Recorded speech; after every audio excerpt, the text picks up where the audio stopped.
One of the improvements that users have been waiting for a long time is substring matching for the tab menu.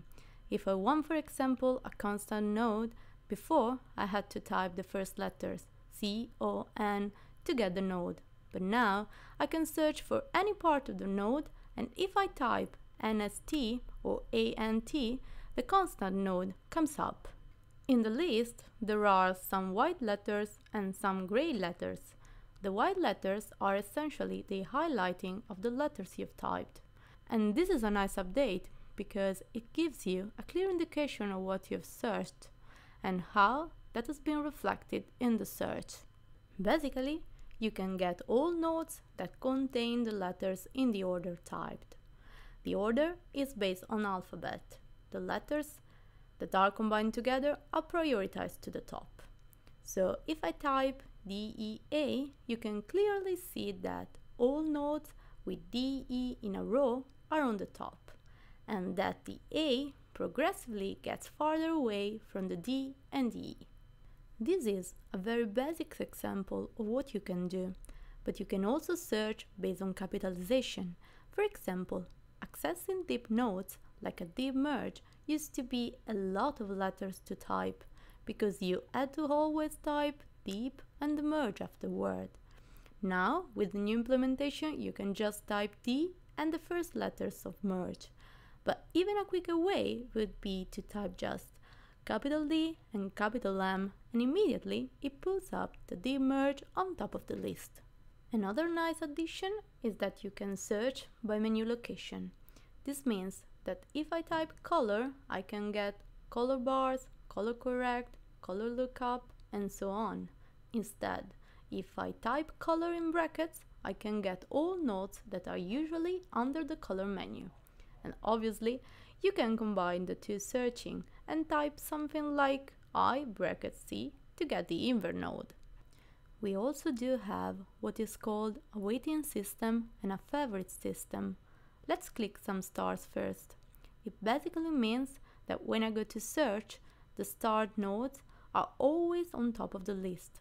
And if I search for a node that contains the letter H, the histogram is still on the top, because it's considered one of my favorites. And this is especially useful when you need a node whose name you never remember. If you want to remove the star tag, simply click the star again, and the next time you enter the tab menu, the histogram node is no longer there. The waiting system is working quite nicely. Let's say I want to create a grade. So if I type G, I can clearly see that at the top of the list there is a gamma, then generate LUTs, and the grade node is actually 6 or 7 nodes down at this point. If I add it, enter the tab menu again, type G, grade now appears on top of the list because it has got a weighting value.